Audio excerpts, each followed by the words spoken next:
Shalom, welcome to the Jewish View. My name is Rabbi Nachman Simon with the Chabad House of Delmar, and we have a very, very special guest with us, Ms. Susan Axelrod. Susan, welcome to the Jewish View. Thank you for having me. Now, you have a very, very interesting job, the philanthropy consultant and advisor, and I never met one before, to tell you the honest truth, and I'm sure our viewers would really like to know what the job is and, how did you pick that out when you're a child? Oh, I always wanted to be a fireman over here, that kind of advice. Right. So how did you get into it, and what is the job? How does it entail? Yeah. The way I got into this work was through my career in working with nonprofit organizations in the area of fundraising. So I'll spare you the early details of the career of how I fell into the field of working in fundraising for nonprofits, but I will tell you it was an old Hebrew professor at George Washington University who helped me make that happen. But over the course of 15 plus years, I worked with charitable organizations. I raised money for them, worked with the boards in a structured, formal way. At one point, I decided I wanted to have a little more flexibility with my children, to be home more instead of working full-time, and I wanted to go down part-time, so I became a consultant in the field of fundraising. Over the last decade or more, my work has moved towards becoming a philanthropy advisor. I created a website, a concept really, in 2004. I just started talking to people, asking them, what will your legacy be? And so over this last many years, I have evolved into a philanthropy advisor. My work is to help people think about getting outside of themselves, making a positive impact in the world, making a difference, and understanding that you don't have to be wealthy to do this. This is a very big part of my work as a philanthropy advisor. You don't have to be rich, you just have to want to. That's what I tell people. Do you find that most people are receptive to that idea, or, like, oh, give? What are you talking about? You're taking away my money now? Yeah, no, people thank me. People thank me for showing them that even I, somebody who's not wealthy, even I, a regular person, can do this, can make an impact, that even my limited resources can have value in the world. So I find it resonates with everyone, really, truly everyone I speak with. If it doesn't resonate with someone, I don't stay with them. I don't, engage in conversation. They don't really want to hear what I have to say. That's perfectly fine. I just move right to the next person, start all over again, and it works. Yeah. Now, when people say, well, I'd like to give to a cause, what do you suggest? If that's their question to you? Yeah. I ask them, what matters to you? Do you have a child with a disability? Do you have, a sister with breast cancer? Do you, care about the environment? Are you a sailor, for example? Or are you an angler? Do you care about fresh water? What matters to you? And this piece is actually quite important. I try to help people both from the individual side and from the organizational side know everyone doesn't care about everything. Perhaps I think everyone should care about the synagogue, or I think everyone should care about the environment, or you name the cause, whatever it is. And certainly organizations think everyone should care about what we do, but everyone doesn't. So the important work is to figure out what matters to you.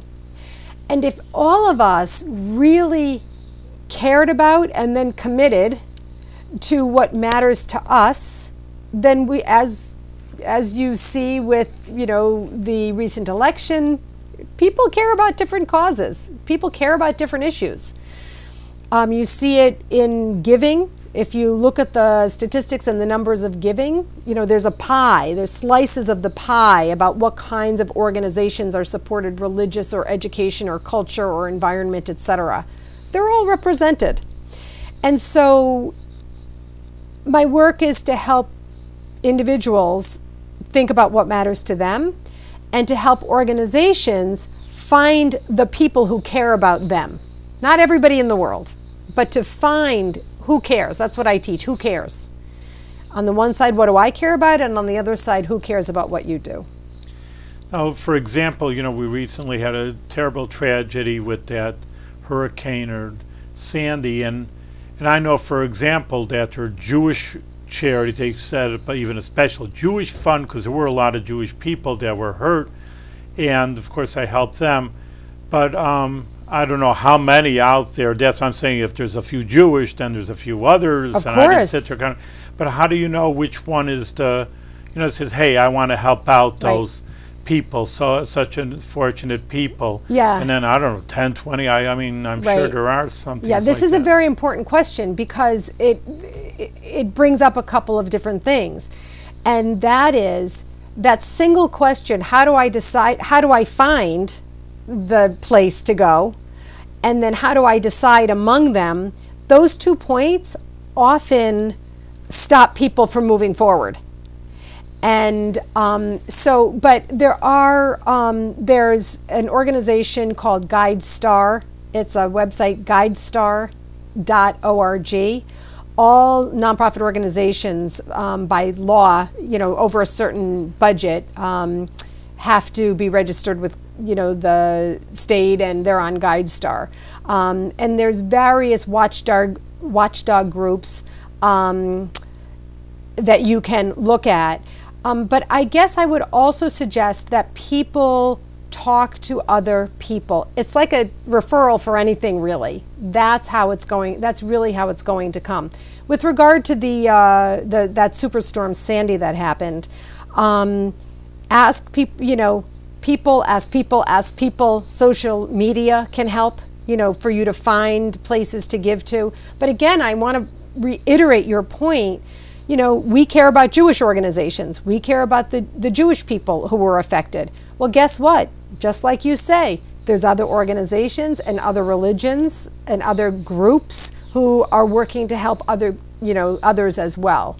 And so that's my main thing. If everybody cares about something and does something about it, we'll see a big, big global impact.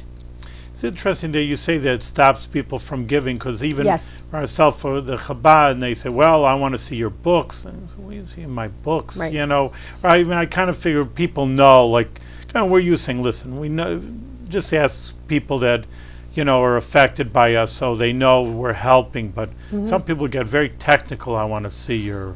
This just happened. This happened to one of the organizations I do work with. We are raising money, or I should say, they are raising money for a very worthwhile community-based operation. And somebody called and said, "Can you tell me how much of the money that I give is going to go for the purpose as opposed to the overhead and the administrative expenses?" So I don't bristle at that. I don't take offense. I don't say, how dare you ask me that question. I say, good for you for caring enough to make sure that this is a fiscally responsible organization. And that is a very important point. In your philanthropy, you do want to know that there are responsible people acting in a responsible way, especially, the truth is, everybody's money matters to them. Even if you're very, very wealthy and you're giving away what you consider a little, you really do care. It does matter to you. So it is important. I will say it is important for people who are going to make donations to know that your money is going to a responsible, prudent place that is going to put it to use the way they said they would. That's a very important part of philanthropy.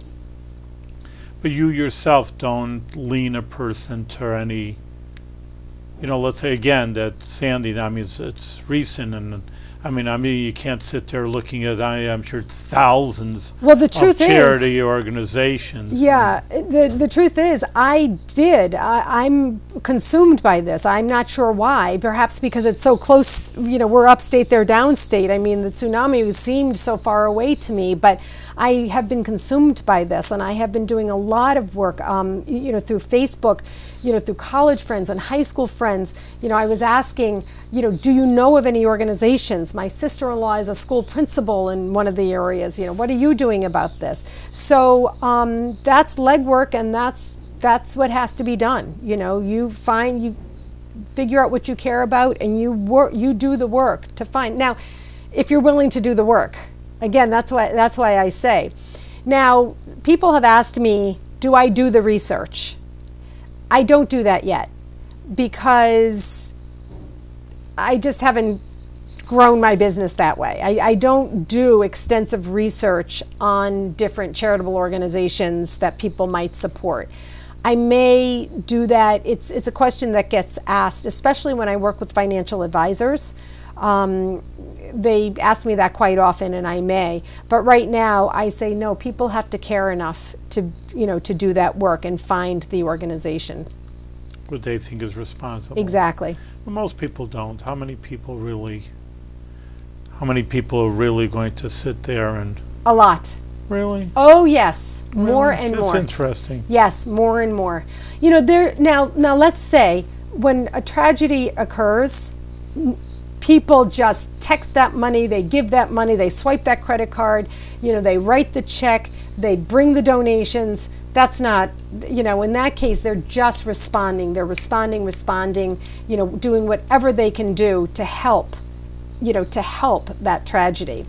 But aside from that kind of response, yeah, I really do think that people increasingly are very thoughtful in their giving. And they may save it all to the end of the year and I know people who do this. They save it all to the end of the year. They do research over the year. They look at the, you know, Form 990, you know, that organizations fill out. They ask, you know, to meet with executive directors. Oh yeah, I think that we're seeing a change in that way. I do think people care about that. Well, that's very interesting. I didn't think that people care that much, you know, or they just, the razzmatazz, you know, the best advertisement or things like that, or the best known organization, but. Sadly, in our world of nonprofits too, we have bad eggs, and we have, you know, public stories of irresponsibility. And so I think that as a result of that, over time, that we are seeing a little bit of a change in how people are giving. Younger people, the younger demographic, they care. They want to know. They want information about your organization. They want to know what you're doing with their proceeds. They want to know that you're being responsible. Really? Younger people more than older? That's interesting. Absolutely. The Gen X generation, if you will, and Gen Y generation, yes, it's a different kind of giving from the baby boomers and World War II. That's interesting. But, you know, once you talk about younger people, leads into another idea that, you know, you have, I mean, maybe I was wrong, but I think the older people will have more, obviously more money. A person starting with a family, I got 2 kids, so who can give it away? So now after the kids are gone, they're 50, they're 60, you know, and onward, hey, now I have a little extra cash, I want to do something with it. Do they teach the younger people? Because I know it's interesting when I meet people, and the more charitable people, they will, you know, again, it's every statistic, but for the most part, they'll say, my parents taught me, or my mother, she'd give to, you know, this one and that one, and I just want to follow her way. So I said, well, that's very nice, but, you know, that they're giving, but what if, you know, a parent doesn't? You see that? I mean, it's like it handed down, or in a way goes the other way. If, hey, you know, you're giving, you're 67 years old, be sure you tell your 30, 40-year-old, hey, you know, this is the proper way to, you know, you're going to get a little extra money when you're older. Please give it. Right. We're seeing a trend change in that. It's called family dynasties. Now, family dynasty used to be only the mega wealthy, but now we're seeing it trickle down to, again, I say regular people wanting to teach pass it down to teach philanthropy to their children. With wealthy people, we see it with Warren Buffett, we're seeing it with a lot of others. With wealthy people, they're giving money in the form of trust to their children and say, here's money that you have to give, do something good with it. To teach them. Right, to teach them. But with regular people who don't have proceeds like that or resources like that, we do very often see a conversation around a dining room table. What do you care about? What do you care about? Here's what we care about. And there might be a family decision. Maybe it's only $100, maybe it's only a few $100 or $1,000, but there's a family discussion, there's a family decision about what we want to, give to. And so incorporating your children into that discussion, or sometimes it's grandchildren, it's grandparent to grandchildren. But either way, passing it down in the generations, we definitely have a good consciousness in the Gen X and Gen Y generation of philanthropy, involved philanthropy. But even with the younger children, it's important. It's important discussion to have, for people to actually talk to their children about your values. We talk about our wills and, leaving money in your will. You may be familiar with the idea of a values will or a values trust, where you actually, the adult person, the aging adult person, takes the time to write down their values, what's important, share the values down, and teaching philanthropy is part of that process. And that's where, in my work as a philanthropy advisor, I really encourage people to be values-based. What matters to you? How do you want to live your life? What's the legacy that you want to live through the values that you lived, actively? It's interesting. How do people come to you through recommendations? Like I say, I never met tell you down at so I don't know in the phone book. I didn't look you up. Yeah, no. Philanthropy. I mean, how do you get recommended? I do a lot of work through. Are you familiar with LinkedIn? The LinkedIn social professional networking. I do a lot of professional networking through LinkedIn. I do have a website. I have been working in this community that we're in for almost 25 years. So I teach, I train, I network. I meet people. Who do you teach? I mean, professionals? Or I also teach through professional associations. I teach colleagues. And also, I work with organizational boards of directors. I taught this year. I did a session for the Professional Association of Financial Planners. So when I say I teach, I teach groups. For one of our local social service organizations, I did a half-day board training not that long ago, and so. Somebody will see me on this show and they will contact me through my website, whatwillyourlegacybe.com, and that's another way it happens. I talk to strangers about this, and I do. I don't know, it's just who I am, it's what I do, and people come to me. I know that's not a great answer, but really that's what happens. I mean, just different referrals or people you get your name out there. Yes. This is what they want to do. Yes.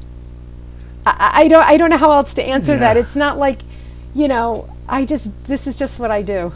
Well, it's a beautiful way of living over here. It's a blessing. It's interesting that, I mean, I know for myself being a rabbi, but, that's something I want to do. Again, it's not as, I always say it's not as financially sound as another profession, but on the other hand, it's very fulfilling. So this is an incredibly, I'm sure, satisfying, fulfilling, when helping, giving charity. Yes. Because again, it's, some people say, well, you're taking money, and I also have to raise funds. So I says, well, how do you like that? They say, it's really, when a person does it, gives, it's not like, you're yanking their money or putting a gun to their head or something. Hey, I'm not a thief over here. I'm not a... Right, you're giving them an opportunity to make positive change in the world about this issue that they care about. And really, I can only say it, you can choose to believe me or not. I have had people thank me for giving them the opportunity to make a gift of $100,000 or more. They thank me because it feels good. And you know, so maybe you don't have the most money in the world. You can still make impact with what you have. But yes, we work in the world of offering the opportunity to others to make change. And I just find it resonates. I had somebody link with me on LinkedIn who is doing film documentaries. And I think it's called something like Changing Our World or something. I can hardly even remember because so many people link with me. But he wants to talk to me. So I said, okay, how can I serve you in the area of philanthropy? So I'm going to meet with him, and who knows where that will go. So it's very interesting. We're well friends to our friends also, the referrals, but I think that's, you know, I've always found that, and it is totally true. It's funny to some people, they say, actually, let's say it's like their website, what's your legacy? Yeah. What did you do with your life? Well, I helped. You know, they'll say, I helped this, or I did this charity. It's not like, and I made $1 million. That's they'll right. say something That's different than that. right. Yeah, my tagline on my email says, you can't take it with you. What will your legacy be? Right? You can't take it with you. And so that's really, I do find, and that's why I say, when you say, well, you know, everybody doesn't give, I don't care, really. If somebody isn't one of those people in that giving spirit, I just move on to the next person. But I find that people want to do something. They want to make a difference. They want to, as I say, create a meaningful and lasting legacy. And I help people one way or another. I help people. Another little side thing that I do is I teach people how to ask for money. There are people who have to ask for $1 million, and I teach them that. So that's another piece, you know, that maybe I should learn over here. I should sign up for your course. There you go. There you go. And I really would like to say thank you for giving me this opportunity, because I know that somebody is going to call me and say, gee, I saw you on that show, you know, can I talk to you? And I will say, of course you can.